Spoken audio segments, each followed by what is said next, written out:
So hello guys, आज हम पढ़ने जा रहे हैं क्लास 11th फिजिक्स का एक ऐसा चैप्टर जिसका नाम हमने खुद ने ही बना लिया। और ये चैप्टर दो टॉपिक से मिलकर बना है, which is centre of mass and collision. ऐसा कोई चैप्टर एनसीईआरटी में तो नहीं है, पर ये तो चैप्टर है। जो ये टॉपिक है दो, ये काफी बड़े बड़े हैं और ये दोनों साथ में अपन रखे तो एक चैप्टर ही बन जाता है। तो और ये दोनों टॉपिक्स को अलग कवर करना ही ज्यादा ठीक रहता है। तो अपन इन दोनों टॉपिक्स को आज अलग कवर करने वाले हैं, जिसमें तो सेंटर ऑफ मास वाला टॉपिक अपन रोटेशनल में पढ़ते हैं, लेकिन अपन इसको यहाँ पे करेंगे। और कोलिजन वर्क पावर एनर्जी में पढ़ते हैं तो उसको लेकर अपन कोलिजन वाले टॉपिक को यहाँ पढ़ रहे हैं। इन दोनों टॉपिक्स को मिला के चैप्टर है अपना, ठीक है। ये मैंने आपको बता दिया। अब हम पहला टॉपिक आज का पढ़ेंगे सेंटर ऑफ मास, फिर अपन पढ़ेंगे कोलिजन। ये दो टॉपिक है। पहला सेंटर ऑफ मास पढ़ते हैं, ठीक है। अब शुरू करते हैं सेंटर ऑफ मास का बेसिक मीनिंग से। देखो, सेंटर ऑफ मास होता क्या है? सेंटर ऑफ मास किसी भी बॉडी का एक ऐसा पॉइंट होता है, ठीक है। वो कुछ नहीं होता, बस एक ऐसा पॉइंट होता है जहां पे पूरी बॉडी का मास बोला जाता है कि सपोज टू बी कंसंट्रेटेड, ठीक है। कहा जाता है उस पूरी बॉडी का मास उस पर्टिकुलर पॉइंट पे ही कंसंट्रेटेड है for describing it's translatory motion. मतलब अपन बस इतना समझो आप कि मतलब इसका बेसिक मीनिंग यही होता है कि किसी पूरी बॉडी का अपन ने एक पॉइंट पे मास कंसिडर कर दिया तो वो उस बॉडी का सेंटर ऑफ मास होता है। ये बेसिक मीनिंग था। अब इसकी काफी इंपॉर्टेंट प्रॉपर्टीज होती है जिससे अपन इस टॉपिक को समझ सकते हैं। सेंटर ऑफ मास की कुछ कुछ प्रॉपर्टीज होती है, ठीक है। पहली तो ये होती है कि जैसे कोई सिमेट्रिकल बॉडी है। अब सिमेट्रिकल बॉडी से मतलब कि उसकी बॉडी के अंदर जो मास है ना वो यूनिफॉर्मली डिस्ट्रीब्यूटेड है, मतलब उसकी डेंसिटी यूनिफॉर्म है। वो सिमेट्रिकल बॉडी है जिसकी यूनिफॉर्म डिस्ट्रीब्यूशन ऑफ मास है। मतलब ऐसा नहीं कि कहीं मास ज्यादा है कहीं कम है, मतलब वो बॉडी एकदम इवनली एक प्रॉपर यूनिफॉर्म डिस्ट्रीब्यूशन वाली मास की बॉडी है, ठीक है। एक यूनिफॉर्म डेंसिटी है उस बॉडी के पास। It coincides with centre of symmetry और ज्योमेट्रिकल सेंटर। और ऐसी बॉडी का जो सेंटर ऑफ मास है ना वो बहुत इजीली अपन दिखा सकते हैं। कहां पे? वो उसका सेंटर ही, जैसे मैथ्स में अपन शेप्स पढ़ते हैं तो वो जो शेप्स रहते हैं उनका जो सेंटर अपन वहां पे कंसीडर करते हैं तो वही यहाँ पे सेंटर ऑफ मास हो जाता है। जैसे ये रिंग है, अब रिंग का सेंटर कोई भी देखो किससे भी अपन पूछेंगे वो क्या बोलेगा? सेंटर में है, बीच में, तो वहीं पे ही अपना सेंटर ऑफ मास हो जाएगा। सिलेंडर का उसका जो बीच एकदम सेंटर पॉइंट होता है वहीं पे बना देंगे। क्यूब का एकदम सेंटर पॉइंट, और भी शेप्स का आप बोल सकते हो। बट ये कंडीशन कब है? ज्योमेट्रिकल सेंटर वाली, जब एकदम यूनिफॉर्म मास डिस्ट्रीब्यूशन है, ठीक है। मतलब वो प्रॉपर एक अपना यूनिफॉर्म डेंसिटी या यूनिफॉर्म मास वाला शेप होना चाहिए या ऑब्जेक्ट होना चाहिए, ठीक है, जो भी यहाँ पे शेप का है, ओके। अब नेक्स्ट इसकी प्रॉपर्टी है, for a given shape it depends on the distribution of mass within the body and is closer to massive part. अब अगर मान लो यहाँ पे दो है अपने पास ऑब्जेक्ट, अब उन दोनों ऑब्जेक्ट का अपने को एक कॉमन सेंटर ऑफ मास निकालना है। देखो मैं आपको इसको फिगर से समझाता हूँ। देखो ये एक बड़ा वाला मास है कैपिटल एम, एक छोटा वाला मास है स्मॉल एम। अब ठीक है, अब अपन को कहना है कि मान लो ये दोनों अपने वो है, दो मास है। अब इन दोनों का मिला के सेंटर ऑफ मास क्या होगा? तो पहले तो अपन क्या करते हैं, एक वर्चुअल लाइन बनाते हैं जो इनके सेंटर से पास होती है, ठीक है। तो जो वो लाइन बताती है कि ये दोनों मास का अपने को एक साथ सेंटर ऑफ मास अगर लिखना है तो वो अपन कहां पे बताएंगे? वो सेंटर ऑफ मास अपन लिख सकते हैं हैवियर मास की तरफ। हमेशा दो बॉडीज हो और वो दोनों बॉडीज का मास अलग हो और अपन को उन दोनों का साथ में सेंटर ऑफ मास निकालना है। तो जो हैवियर बॉडी है ना उसकी तरफ ना सेंटर ऑफ मास सरका हुआ रहता है थोड़ा, तो यहाँ पे मास थोड़ा हैवियर बॉडी की तरफ सरका हुआ रहेगा, ठीक है। मैं इसका सबसे अच्छा एग्जांपल अगर आपको प्रैक्टिकल बताऊं, जैसे ये पेन है। अब इस पेन पे मैंने ढक्कन लगा दिया। अब अगर मैं पेन को बैलेंस करूं ना तो ये बीच में से बैलेंस नहीं होती पेन, ठीक है। अब इसका सेंटर ऑफ मास, मान लो ये पेन अपना एक दो ऑब्जेक्ट से मिलकर बना हुआ है। पहला ऑब्जेक्ट ढक्कन, एक ये पेन की बॉडी सिलेंडर वाली। अब ना ये दो ऑब्जेक्ट है, अब इन दोनों का साथ में सेंटर ऑफ मास यह। अब मैं बिना ढक्कन के करता ना तो ये पेन ऐसे बैलेंस हो जाएगी, और अगर मैं ढक्कन लगाऊंगा ना तो ये बैलेंस सेंटर पे नहीं होगी, ये पेन यहाँ पे बैलेंस कहीं पे होगी। किसकी तरफ? ढक्कन की तरफ, क्योंकि ढक्कन की तरफ ऑब्वियसली मास ज्यादा है, ठीक है, क्योंकि ढक्कन एक एक्स्ट्रा आ गया। तो ये इसका प्रैक्टिकल लाइफ एग्जांपल हो गया। अब आगे बढ़ते हैं अपन। एक और काफी प्रैक्टिकल पॉइंट है यहाँ पे, this there may or may not be any mass perfectly physically it's percent. There may or may not be any mass percent physically at centre of mass and it may within or outside the body. तो ये जरूरी नहीं है it may or may not any mass percent physically at centre of मास। तो मतलब ये जरूरी नहीं है कि सेंटर ऑफ मास जिस पॉइंट पे हो वहां पे कोई मास हो ही हो। जैसे अगर आप देखोगे ना तो जैसे एल शेप्ड है। अब एल शेप्ड वाली ये लेमिना है, मतलब ये एल शेप्ड का कोई ऑब्जेक्ट है, चलो मान लो एक एल शेप्ड का कोई ऑब्जेक्ट है। तो जरूरी नहीं है कि जहां पे सेंटर ऑफ मास हो वहां पे कोई ना कोई मास प्रेजेंट हो ही हो। जैसे यहाँ पे इसका सेंटर ऑफ मास मान लो इधर है, तो यहाँ पे तो कोई मास है ही नहीं, ये तो खाली हवा भरी है, मतलब हवा है, मतलब एटमॉस्फेयर है यहाँ तो, क्योंकि ऑब्जेक्ट तो बस ये बाउंड्री से मिलकर बना है इतनी, यहाँ तो कोई मास ही नहीं है। जैसे रिंग है, रिंग खोखली रहती है, रिंग तो बस एक लूप टाइप रहती है, तो बीच में तो कोई मास ही नहीं रहा, सेंटर ऑफ मास पे कोई मास नहीं। तो ये इसके एग्जांपल है जहां पे मास ही नहीं प्रेजेंट सेंटर ऑफ मास पे, तो ये रहती है कुछ चीजें, तो ये भी हो सकता है। अब हम बढ़ते हैं सिस्टम ऑफ पार्टिकल्स। दो तरह के पार्टिकल्स होते हैं, एक होते हैं अपने डिस्क्रीट पार्टिकल्स, ठीक है, जैसे मान लो देखो इसका 1 2 3 4 5 पार्टिकल्स है और सबका मिला के सेंटर ऑफ मास यहाँ कहीं है। एक होता है bodies with continuous mass distribution, मतलब ये नॉर्मल जो अपनी बॉडीज होती है जिनमें पूरा ऐसा मास भरा रहता है, कंटिन्यूअस मास डिस्ट्रीब्यूशन है, उनका सेंटर ऑफ मास अगर यूनिफॉर्म है तो ज्योमेट्रिकल सेंटर पे आता है। वो सारी चीजें अपन ने पढ़ ली। बट अब इन दोनों के अलग अलग सेंटर ऑफ मास की स्टडी करते हैं। पहले अपन डिस्क्रीट पार्टिकल्स का जो सेंटर ऑफ मास है वो कहाँ आता है वो पढ़ते हैं। चलो, अब centre of mass of discrete particles देखो, अगर अब इसमें ना अपन कोऑर्डिनेट प्लेन्स का यूज करते हैं, कोऑर्डिनेट एक्सिस का यूज करते हैं, सो दैट सारे उधर मासेस को अपन रिप्रेजेंट कर पाए और बढ़िया से स्टडी कर पाए। देखो एक्स एक्सिस वाई एक्सिस, अब अगर लेट कर लेते हैं अपना m1 m2 m3, बहुत सारे यहाँ पे मासेस है, पॉइंट मासेस है, डिस्क्रीट मासेस है, डिस्क्रीट यानी विभिन्न अलग अलग, मतलब है अलग अलग मासेस फैले हुए हैं यहाँ पे। ठीक है, एक अलग सा अपना यहाँ पे अपने सेटअप ऐसा है, मतलब ऐसे मान लो अलग अलग मासेस है कुल मिला के। ठीक है, मैंने एक प्लेन पे उनको रिप्रेजेंट कर दिया। अब ये अपना ओरिजिन है, ये क्या है अपना ओरिजिन, मैंने ओरिजिन को O कह दिया, O पॉइंट है अपना ओरिजिन। अब इस O पॉइंट ओरिजिन से m1 की जो दूरी है वो r1 वेक्टर है, मतलब वो एक कोई डिस्प्लेसमेंट कह लो, वो एक वेक्टर फॉर्म में अपन ने उसकी दूरी लिख दी r1 वेक्टर। उसकी दूरी है दूसरे वाले की r2 और तीसरे r2 वेक्टर, तीसरे वाले की r3 वेक्टर। और कोऑर्डिनेट्स लिख लो, इसका x1 y1, इसका x2 y2, इसका x3 y3, ये लिख लिया अपन ने। चलो जी, अब मैं आपको एक चीज बताता हूँ, यहाँ पे अपन किस चीज के लिए पढ़ रहे हैं, किस चीज के लिए अपन स्टडी कर रहे हैं। फॉर अ सिस्टम, ये पूरा एक सिस्टम हो गया डिस्क्रीट पार्टिकल से मिलके। For a system of n point masses, तो n पॉइंट मासेस या n नंबर ऑफ कितने पॉइंट मास हो सकते हैं, उनसे मिलके एक सिस्टम बना, m1 m2 and m3 mn तक कितने भी हो सकते हैं। हुज पोजीशन वेक्टर्स, हाँ ये जो r1 r2 r3 वेक्टर्स है ना, इनको कहते हैं अपन पोजीशन वेक्टर्स, मतलब ओरिजिन से यहाँ पे डायरेक्शन वगैरह सब इंक्लूडेड, एक वेक्टर फॉर्म होगा क्योंकि अपन प्रॉपर उनकी पोजीशन बता रहे हैं कि ओरिजिन से कहां पे। तो whose position vectors are given by r1 vector, r2 vector, r3 vector, ये सारे उनके पोजीशन वेक्टर्स हैं। अब अपन सेंटर ऑफ मास लिखते कैसे, देखो अब जो मैं आपको फॉर्मूले बताने वाला हूँ वो भर भर के सेंटर ऑफ मास के क्वेश्चंस में यूज होते हैं, मतलब बेसिक से बेसिक क्वेश्चन भी इनसे आते हैं और बाकी टफ क्वेश्चंस में भी यूज होंगे ही होंगे, बहुत बेसिक फॉर्मूले क्योंकि सेंटर ऑफ मास के। देखो अगर मान लो मुझे ये डिस्क्रीट पार्टिकल्स का जो पूरा सिस्टम है इसका सेंटर ऑफ मास निकालना है with respect to X axis, इसका सेंटर ऑफ मास कहां लाई करेगा, एक्स COM कहते हैं उसको, तो वो लिखा जाएगा m1 x1 plus m2 x2 plus m3 x3 plus dash dash dash mn xn upon mass total, सबका सम। y रिस्पेक्ट में, y के रिस्पेक्ट में m1 y1 plus m2 y2 plus वैसा का वैसा लिखना है, बस x की जगह y लिखते जाना है और अपॉन में मास टोटल ही रहेगा। और इसका एक वेक्टर फॉर्म लिखूं, अगर मैं पोजीशन वेक्टर्स का, अगर क्वेश्चन में हमसे पूछ लिया कि पोजीशन वेक्टर के हिसाब से सेंटर ऑफ मास बताओ या वेक्टर फॉर्म के हिसाब से बताना है, तो m1 r1 vector plus m2 r2 vector plus m3 r3 plus dash dash और इस mn rn वेक्टर तक अपॉन मास टोटल, अपॉन में तो मास टोटल ही रहेगा। और ये इसको कहते हैं अपन वेक्टर फॉर्म। ये हो गया सेंटर ऑफ। अब मैं आपको centre of mass of discrete particles, but इसकी थोड़ी सी और जानकारी लेते हैं, है ना। अब इसको अपन पढ़ते हैं थोड़ा सा और। अब जैसे मान लो मैंने एक एग्जांपल लेते हैं, है ना, अपन दो मासेस का, दो डिस्क्रीट पार्टिकल्स का एक अच्छा सा एग्जांपल लेते हैं। देखो एक्स और वाई दो एक्सेस है, ठीक है। ये अब यहाँ पे मैंने क्या करा, एक m1 मास को मैंने ओरिजिन पे रख दिया, है ना, m1 मास को मैंने ओरिजिन पे रख दिया। अब m1 मास को ओरिजिन पे रखा तो कोऑर्डिनेट क्या हो गए, 0,0 हो गए, है ना। और m2 मास को मैंने यहाँ पे रख दिया कहीं some point on X axis पे रख दिया, कोई पॉइंट पे मैंने एक्स एक्सिस पे रख दिया। अब सब ध्यान से सुनना, ठीक है। अब m1 और m2 के बीच की टोटल दूरी d है, पूरी टोटल दूरी, और m1 से m1 और देखो, और मैंने आपको ये चीज सिखाई कि m2 लेट कर लो, यहाँ पे m2 मास भारी है ज्यादा, तो उसकी तरफ सेंटर ऑफ मास खसका हुआ है। ध्यान से x, ये जो अपना है ना x वाला पॉइंट, x समझ रहे हो, जो क्रॉस बना हुआ है, ये सेंटर ऑफ मास को दिखा रहा है। तो ये पूरी डिस्टेंस d है और x से COM 1 बोले तो m1 मास के लिए x एक्सिस के रिस्पेक्ट में जो सेंटर, मतलब कहने जो x COM 1 है ना, वो कहने, अब देखो सारी चीजें तो यहाँ पे x एक्सिस से रिस्पेक्ट में हो रही है, मतलब कहने का मतलब है ये जो m1 है ना, m1 का जो सेंटर ऑफ मास से दूरी है, तो इसको अपन बोलेंगे x COM 1, है ना। अब यहाँ पे x COM 1 क्या है, ये दूरी है सेंटर ऑफ मास की, और m1 के बीच की दूरी को अपन x COM 1 कह रहे हैं। मतलब m1 के लिए जो सेंटर ऑफ मास है, m1 के लिए जो सेंटर ऑफ मास की लोकेशन है वो है x COM 1। अब उसको अपन निकालेंगे, कैसे निकालेंगे, x COM 1 बराबर हो जाएगा वही m1 x1 वाला फॉर्मूला, m1 x1 क्या है 0 है, प्लस m2 x2 क्या है d है, क्योंकि इसके कोऑर्डिनेट होगा d,0 x एक्सिस पे d, y पे तो 0। सब सारा खेल अपना, देखो ये तो ओरिजिन है तो दोनों ही 0 होगा x और y, यहाँ पे मेजोरिटी खेल अपना x एक्सिस पे पूरा हो रहा है। तो x COM 1 लिखेंगे which is m1 x1 plus m2 x2 upon m1 plus m2। तो x COM 1 अपन ने क्या बता दिया, फर्स्ट वाले मास के लिए जो उसका सेंटर ऑफ मास की लोकेशन है, सेंटर ऑफ मास की लोकेशन फॉर फर्स्ट वाला मास, तो वो हो गई x COM 1 which is m2 upon m1 plus m2 into d।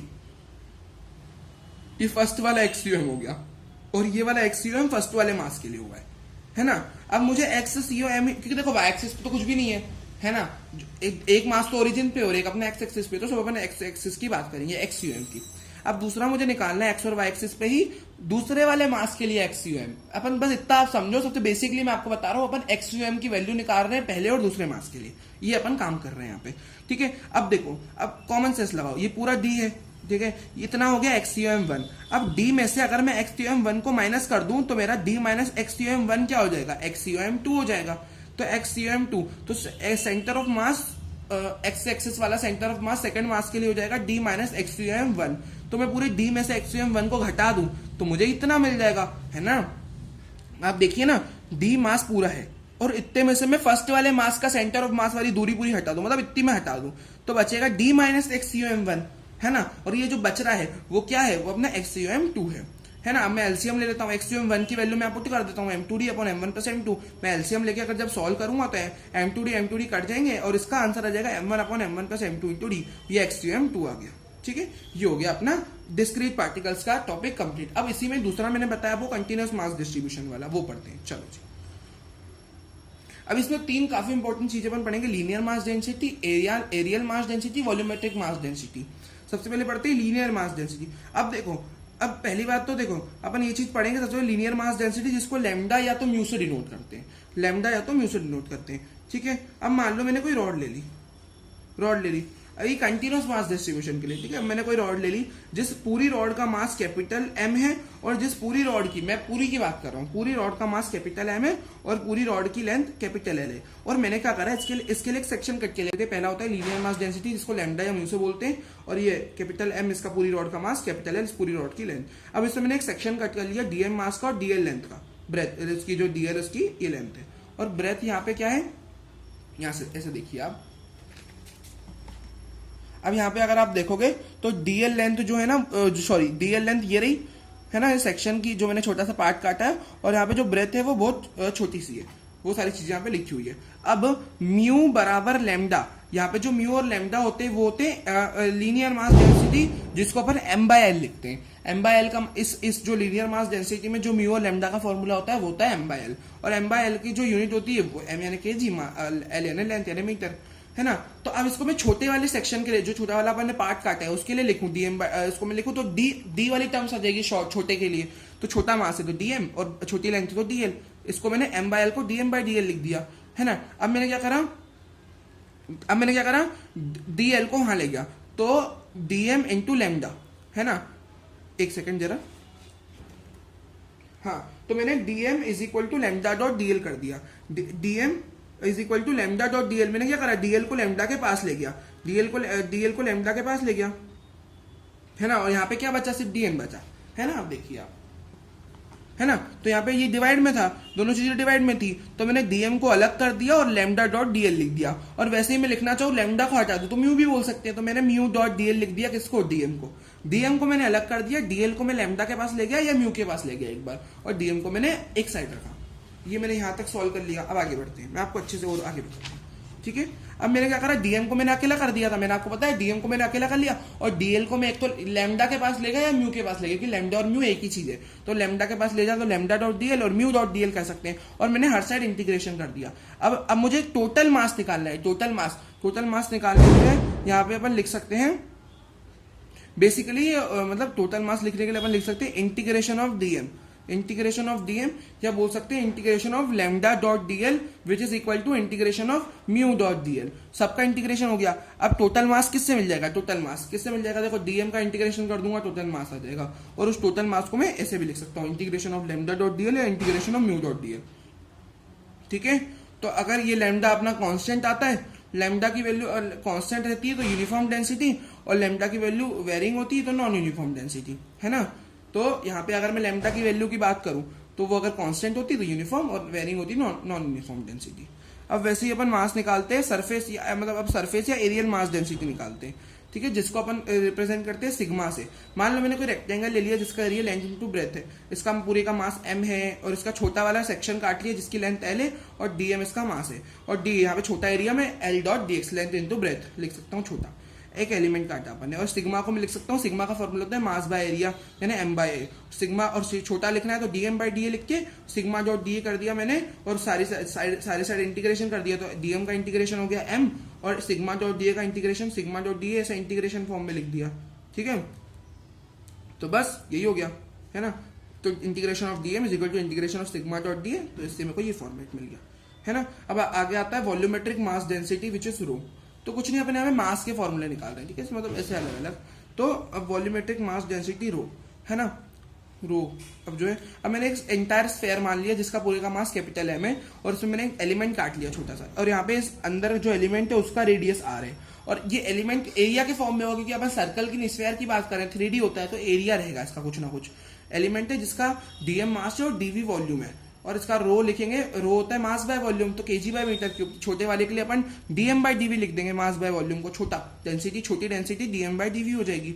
और डीएम को मैंने अलग करके रो डॉट डीवी लिख दिया, और डीएम का इंटीग्रेशन कर दूंगा रो डॉट डीवी का, और मास हो जाएगा डीएम का integration mass integration of rho dot dv, ये हो गया। और वहीं चलो जी आगे बढ़ते हैं। अब अपन बढ़ते हैं डायनामिक्स ऑफ सेंटर ऑफ मास की तरफ, है ना। यहां तक अपन ने पढ़ लिया, ये भी मैंने आपको बता दी कि जो रॉड है उसको अपन कैसे लिखते हैं ना। रॉड के लिए अपन ने लिख लिया, और ये सिग्मा वाला फॉर्म भी मैंने बता दिया। आगे अपन बढ़ते हैं डायनामिक्स ऑफ सेंटर ऑफ मास की तरफ। अब डायनामिक्स ऑफ सेंटर ऑफ मास का मतलब, डायनामिक्स यानी मोशन से रिलेटेड अब स्टडी करेंगे। अब सेंटर ऑफ मास अगर मूव करे तो उसके लिए अपन उसकी वेलोसिटी, उसका एक्सेलरेशन कैसे लिखते हैं। अगर मैं मोशन ऑफ सेंटर ऑफ मास लिखूं तो आर वेक्टर सीओएम का फॉर्मूला मैंने बताया m1r1 vector plus m2 r2 plus m3 r3 upon mass total. अब मैं जो इसको डिफरेंशिएट कर दूं विद रिस्पेक्ट टू टाइम, तो r1 अपनी एक तरह की डिस्प्लेसमेंट ही है, डिस्प्लेसमेंट है r1 तो एक तरह की मतलब दूरी है वो भी, तो मैं इसको टाइम के रिस्पेक्ट में डिफरेंशिएट कर दूं तो अपन डिस्प्लेसमेंट का differentiation with respect to time अपने को वेलोसिटी देता है, तो इसका मास तो बाहर आ जाएगा। और मैं ऊपर हर जगह r1 को डिफरेंशिएट कर दूं विद रिस्पेक्ट टू टाइम, तो v1 vector plus v2 plus ये इधर वेलोसिटी आ जाएगी है ना मास के साथ। और अगर मैं वापस वेलोसिटी का डिफरेंशिएशन कर दूं विद रिस्पेक्ट टू टाइम, तो मुझे हर जगह एक्सेलरेशन मिल जाएगा। इस तरह इसके फॉर्मूला आ गए मोशन ऑफ सेंटर ऑफ मास के। और अगर मुझे मान लो न्यूटन का सेकंड लॉ लगाना है फॉर अ सिस्टम के लिए, अगर मुझे पूरे सिस्टम के लिए न्यूटन का सेकंड लॉ लगाना है, तो देखो मतलब सिस्टम के लिए क्या यहाँ पे वो होंगे अपने सेंटर ऑफ मास का कंसेप्ट भी यूज होंगे, पूरे सिस्टम की बात कर रहे हैं। तो देखो P फॉर अ सिस्टम, यानी पूरे सिस्टम का मोमेंटम कैसे लिखते हैं, मोमेंटम होता है मास इनटू वेलोसिटी। अब पूरा सिस्टम है तो पूरे सिस्टम का मास भी टोटल आएगा m टोटल, और वेलोसिटी यहाँ पे पूरी सिस्टम है। अब अपन वेलोसिटी कोई सी भी नहीं ले सकते, सेंटर ऑफ मास की वेलोसिटी हमको लिखनी रहती है यहाँ पे v वेक्टर सीओएम। और अगर मुझे लिखना है force net for a system, तो फोर्स होता है मास इंटू एक्सेलरेशन, तो m टोटल इंटू एक्सेलरेशन भी सीओएम वाला लिखेंगे अपन, ठीक है। For a system upon velocity और एक्सेलरेशन सेंटर ऑफ मास ही लेंगे, और मास तो टोटल ही लेंगे, ठीक है। ये हो गया। अपन ने पीसीएलएम पढ़ चुके थे, ठीक है। पीसीएलएम के अंदर अपन ने रिकॉइल वेलोसिटी वाले कंसेप्ट और वो सारे पढ़ लिए थे। मैं आपको एक चीज और बताता हूँ, बॉम्ब एक्सप्लोजन के जो क्वेश्चंस होते हैं ना, वो भी पीसीएलएम से सॉल्व होते हैं। कि वो बोलेंगे इनिशियली में बॉम्ब अपना रेस्ट पे है तो इनिशियल मोमेंटम पूरा जीरो हो जाता है, फाइनल अगर वो पार्ट्स में टूट जाता है बॉम्ब फटने के बाद, तो पहले वाले मास की वेलोसिटी देके दूसरे की पूछ ले या कुछ भी कर ले, उसमें पीसीएलएम ही लगता है, ठीक है। आप क्वेश्चन आए तो आप वैसे करना।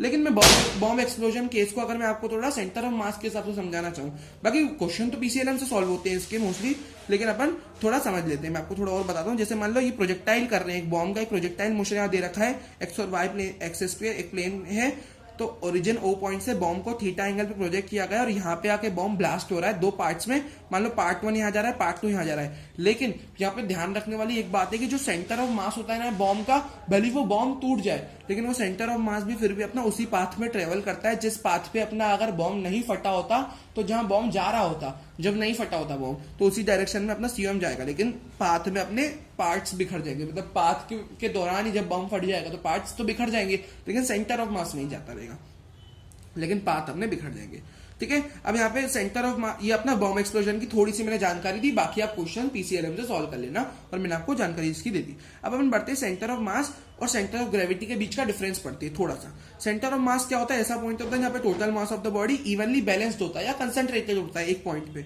सेंटर ऑफ ग्रेविटी एक ऐसा पॉइंट होता है जहाँ पे वेट ऑफ द बॉडी, जिस पॉइंट पे बॉडी का वेट एक्ट करता है, वो सेंटर ऑफ ग्रेविटी होता है, ठीक है। सेंटर ऑफ मास सिर्फ डिपेंड करता है कि मास किस तरह स्प्रेड है। अपन पढ़ रहे हैं, देखो सेंटर ऑफ मास में क्या हो रहा है, अगर मास इवनली स्प्रेड है तो सेंटर पे ही लाई कर रहा है सेंटर ऑफ मास, और अगर मास इवनली स्प्रेड नहीं है तो दूसरे मेथड्स अपन यूज कर रहे हैं। तो देख रहे हो मतलब मास पे काफी, मास डिस्ट्रीब्यूशन पे सेंटर ऑफ मास बहुत डिपेंड करता है उसी पे ही।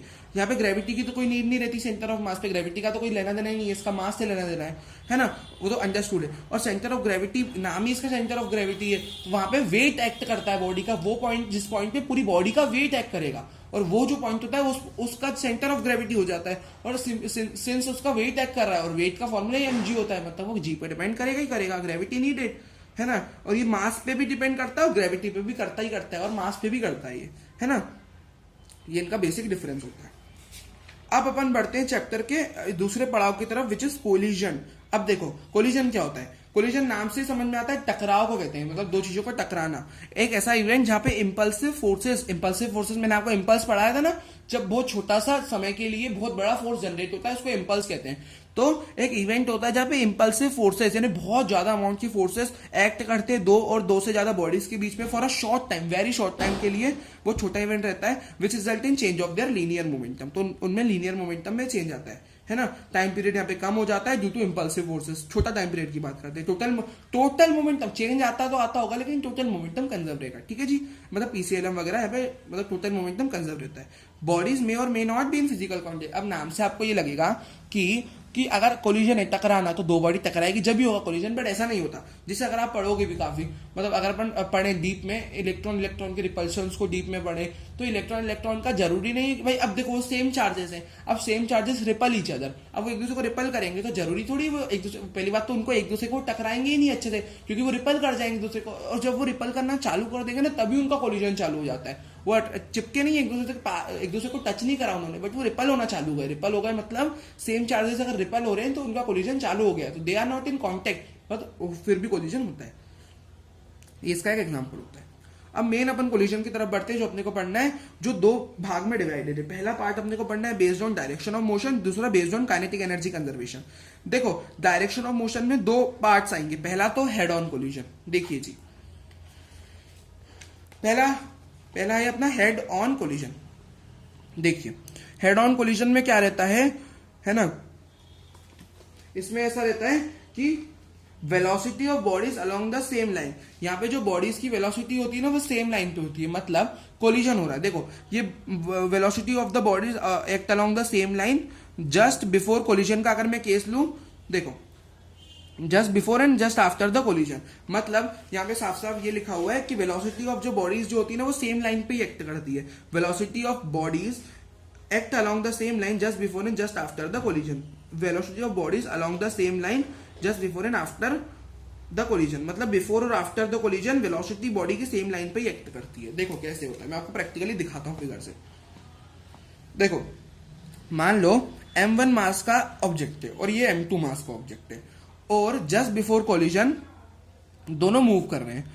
अब मान लो u1 थोड़ा ज्यादा रहा हो तो पीछे से आके टकरा जाएगा m2 से, तो दोनों टकरा गए। जस्ट बिफोर कोलिजन तो दूर दूर थे, लेकिन जस्ट आफ्टर द कोलिजन हमने देखा कि दोनों टकरा गए। लेकिन जस्ट बिफोर द कोलिजन में इनकी वेलोसिटी सेम डायरेक्शन में, देख रहे हो, मतलब पहला वाला मास भी ऐसे जा रहा है और दूसरा वाला मास भी ऐसे ही जा रहा है, दोनों मतलब ऐसे ही जा रहे हैं, इसी डायरेक्शन में जा रहे हैं, सेम डायरेक्शन में, ठीक है। और जैसे आफ्टर द कोलिजन में टकराने के बाद वेलोसिटी जैसे u1 u2 से इसकी हो गई होगी v1 v2, बट जा अभी भी वो इसी डायरेक्शन में रहे, इधर की डायरेक्शन में दोनों मासेस जा रहे हैं, अगर आप ध्यान से देखें तो, है ना। तो दोनों अभी भी उसी डायरेक्शन में जा रहे होंगे, मतलब उनकी डायरेक्शन में कोई परिवर्तन हमको देखने को नहीं मिलता है, ठीक है जी। एक होता है अपना ऑब्लिक कोलिजन, है ना, एक होता है, एक तो अपना हेड ऑन कोलिजन हो गया, एक इसको अपन कहते हैं ऑब्लिक कोलिजन। यहाँ पे नाम नहीं लिखा बट आप लिख लीजिए, ऑब्लिक कोलिजन होता है ये होता है ऑब्लिक कोलिजन। ऑब्लिक तो वर्ड से ही समझ में आता है, कुछ मतलब एंगल वगैरह होगा यहाँ पे। तो अगर आप ध्यान से अगर आप देखोगे तो velocity of bodies along different lines. अब डिफरेंट लाइंस का मतलब जरूर अगर ये डिफरेंट लाइंस पे तो कुछ एंगल पे ही हो रहा होगा कोलिजन, क्योंकि सेम लाइन पे नहीं, डिफरेंट लाइंस पे, just before and just after the collision, दोनों डिफरेंट लाइंस पे ही है ना। अब मैं आपको फिगर से समझाता हूँ। देखिए ये एक सरफेस है, अब मान लो है ना, यहाँ पे एक बॉल रखी थी और मैंने दूसरी बॉल को इस पे मार दिया, है ना, तो यहाँ पे क्या हो जाएगा, कोलिजन हो जाएगा। मतलब पहली बॉडी दूसरी बॉडी रखी थी, यहाँ पे दूसरी बॉडी यहाँ रखी थी और मैंने ये बॉल इधर फेंकी।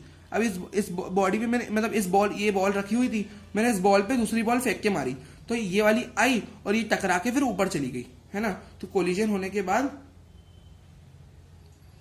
नहीं सॉरी, इसमें यहाँ पे ऐसा हुआ है कि ये जो टेबल था ना, टेबल यहाँ पे एक ही बॉडी, मतलब यहाँ पे कोलिजन हुआ है, बॉल और टेबल का कोलिजन हुआ है, सॉरी माय मिस्टेक। यहाँ पे कुछ ऐसा हुआ है, देखो ये टेबल था, मैं आपको अच्छे से समझाता हूँ, ठीक है, माय मिस्टेक। यहाँ पे टेबल था, बॉल यहाँ पे आई v1 वेलोसिटी से और टेबल से टकरा के v2 वेलोसिटी से यहाँ गई, है ना। तो यहाँ पे कोलिजन बॉल और टेबल के बीच में हुआ है, ठीक है जी, बॉल और टेबल के बीच में कोलिजन हुआ है।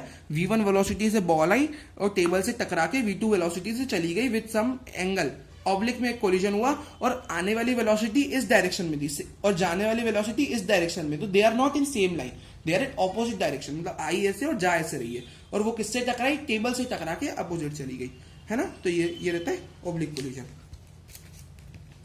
ठीक है। अब दूसरा आता है based on kinetic energy conservation, ये पढ़ते हैं। इसमें अपने इलास्टिक आता है, इलास्टिक कोलिजन एक आता है, ठीक है। इलास्टिक कोलिजन में क्या रहता है, इलास्टिक कोलिजन में देखो, मान लो h हाइट है, h हाइट से मैंने किसी बॉल को फेंका, नहीं हाँ मैंने h हाइट से, ये h हाइट है, h हाइट से मैंने बॉल को फेंका, जमीन पर टकरा के वो बॉल बाउंस बैक कर गई, और बाउंस बैक कितनी करी, जितनी हाइट से फेंका था उतनी हाइट फिर से चढ़ गई वो बॉल, मतलब मैंने h हाइट से फेंका और h हाइट ही फिर से चढ़ गई वो बॉल, मतलब कुछ उसमें कमी नहीं हुआ, पूरी चढ़ गई वो।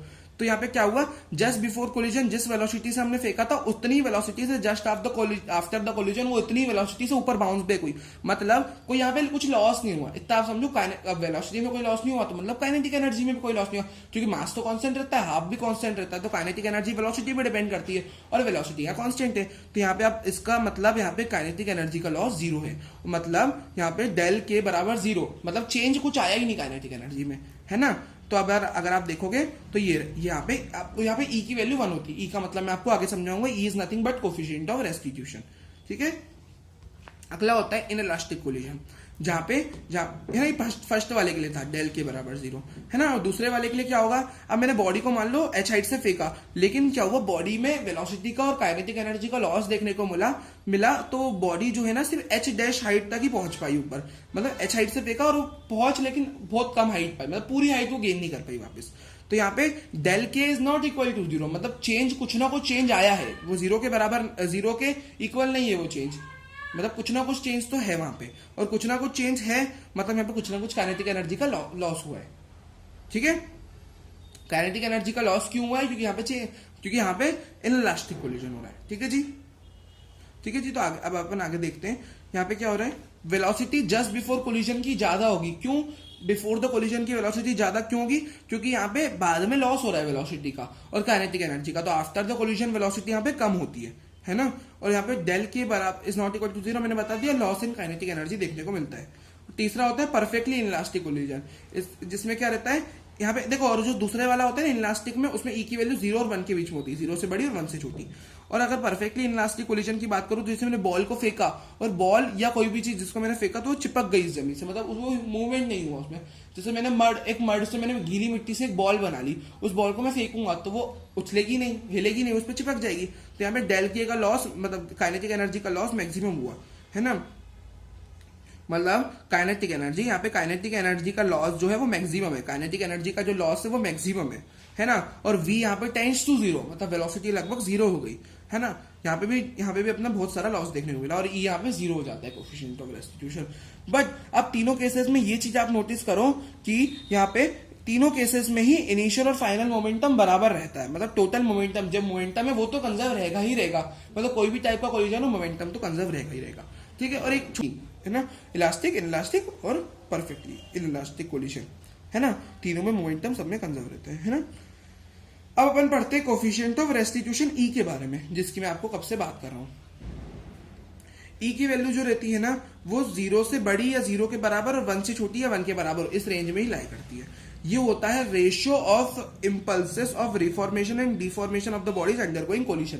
देखो जी, रिफॉर्मेशन और डिफॉर्मेशन मतलब कोलिजन जनरेट हुआ होगा रिफॉर्मेशन में भी और डिफॉर्मेशन में, जब वो बॉडी टकराई होगी तो कुछ डिफॉर्मेशन हुआ होगा, और जब वो वापस दूर हुई होगी तो कुछ रिफॉर्मेशन हुआ होगा। तो उन दोनों इवेंट के दौरान जो इंपल्सेस होते हैं उनके रेशियो को ही अपन रेशियो ऑफ इंपल्सेस को ही ई कहते हैं, यानी कोफिशिएंट ऑफ रेस्टिट्यूशन। आगे बढ़ते हैं, देखिए जी, यहाँ पे जैसे मान लो मैं आपको ई को समझाता हूँ, ठीक है, कोफिशिएंट ऑफ रेस्टिट्यूशन। पहले वाला बॉडी u1 वेलोसिटी से बढ़ रही थी आगे, और दूसरी वाली बॉडी u2 वेलोसिटी से आगे बढ़ रही थी जस्ट बिफोर द कोलिजन का सिनेरियो मैं आपको ये समझा रहा हूं। ठीक है, अब यहाँ पे ड्यूरिंग कोलिजन क्या हुआ, दोनों टकरा गई और v वेलोसिटी से आगे बढ़ी एक पल को, लेकिन जब वो अलग अलग हुई ना तो दोनों की वेलोसिटी v1 v2 हो गई जस्ट आफ्टर कोलिजन। ठीक है, ई को मैं यहाँ पे लिख सकता हूं velocity of separation upon velocity of approach. तो मतलब जो सेपरेशन का मतलब जब वो रिफॉर्म हुई होगी, है ना, जब वो एक दूसरे से दूर हो गई होगी, टकराने के बाद दोनों एक दूसरे से दूर भी तो जाएगी। जैसे आप लास्ट वाले केस में देखो तो वो दोनों एक दूसरे के दूर जा रही है, ये देखो दूर हो गई ना दोनों, तो वहां पे क्या हो रहा है, वी सेपरेशन, तो वहां पे सेपरेशन वेलोसिटी देखने को मिलती है। और अप्रोच यानी जो जिससे वो एक दूसरे की तरफ बढ़ रही थी, है ना, ये देख सकते हो, ये वाली अपनी सेपरेशन वेलोसिटीज होती है। ओके जी, ओके तो ई होता है v separation upon v approach, और ई को अपन लिखते हैं वी सेपरेशन, और अपने ई ना अपना हमेशा पॉजिटिव ही होता है, ये आपको पॉजिटिव ही देखने को मिलेगा। तो ई को लिखते हैं v2 माइनस v1, क्योंकि v2 वाली बड़ी होती है हमेशा v1 से, अपॉन u1 बड़ी होती है u2 से, तो u1 माइनस u2, तो ई का फॉर्मूला होता है। एग्जाम्पल ले लो, जैसे u1 था 10, u2 था 5, है ना, तो वी सेपरेशन में कैसे निकालूंगा, और जस्ट आफ्टर का ये जस्ट बिफोर दे रखा है क्वेश्चन में, आफ्टर भी दे रखा है 5 मीटर पर सेकंड से, और v1 है और 10 मीटर पर सेकंड v2 है ना, तो ई हो जाएगा v2 माइनस v1, यहाँ पे v2 10 है, v1 5 है, upon u1 minus u2, u1 है 10 माइनस u2 5, तो 5/5 1 हो जाएगा आंसर, ई की वैल्यू, है ना। अब इसको बहुत इंपॉर्टेंट करते हैं स्पेशल केस 2 की तरफ। यहाँ पे क्या रहता है, जब कोई लाइट बॉडी कोलाइड करती है against a massive stationary body, एक मैसिव स्टेशनरी बहुत बड़ी एक मैसिव बॉडी है ना।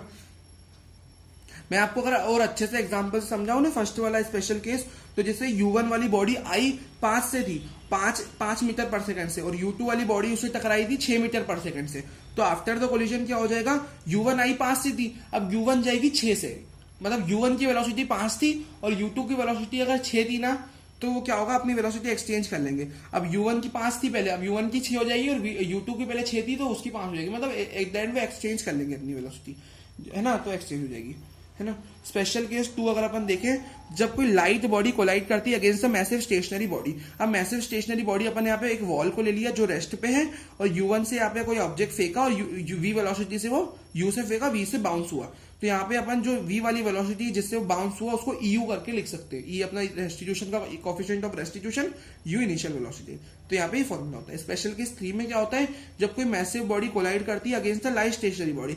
यहाँ पे स्टेशनरी बॉडी हैवी थी और टकराने वाली लाइट थी, अब यहाँ पे जो टकराएगी वो भारी रहेगी और रुकी हुई लाइट रहेगी। तो यहाँ पे एक ट्रेन जितनी मैसिव बॉडी एक बॉल से टकरा रही है जो रेस्ट पे, तो वह ना massive body collides against a light stationary body. तो यहाँ पे ट्रेन जो आ रही है यू वेलोसिटी से जस्ट बिफोर कोलिजन, तो बॉल तो रेस्ट पे थी और ट्रेन उसकी तरफ यू वेलोसिटी से आ रही थी, जो ट्रेन थी उसकी तरफ यू वेलोसिटी से आ रही थी, और ये रेस्ट पे थी, है ना, जस्ट बिफोर द कोलिजन।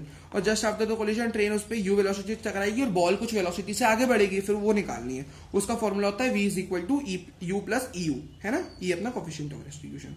अब चौथा केस, ये चौथा भी बहुत इंपॉर्टेंट केस है, जो कि होता है, सारे इंपॉर्टेंट है वैसे, perfectly inelastic collision, perfectly inelastic head on collision का केस होता है, जहां पे E बराबर 0 हो जाता है ना। और यहाँ पे क्या होता है, just before and just after the collision में क्या होता है, वो अपनी वेलोसिटीज को कॉमन कर लेते हैं, उनकी कॉमन वेलोसिटीज हो जाती है, तो ये u1 हो जाएगा और ये u2 हो जाएगा।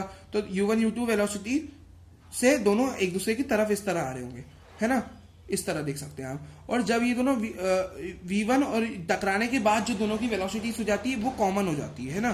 तो u1 u2 वेलोसिटी से एक दूसरे की तरफ ऐसे बढ़ रहे थे, और v1 v2 जब टकराने के बाद उनकी जो एक कॉमन वेलोसिटी हो जाएगी, मतलब दोनों की वेलोसिटी सेम हो जाती है। यहाँ पे सेम वेलोसिटी से दोनों कोलिजन के बाद दोनों की सेम वेलोसिटी हो जाएगी, और उसी सेम वेलोसिटी यानी उसी कॉमन वेलोसिटी v को अपन लिख सकते हैं m1 u1 plus m2 u2 upon m1 plus m2, और u1 u2 तो अपनी इनिशियल वेलोसिटीज है यहाँ पे जो कोलिजन के पहले थी।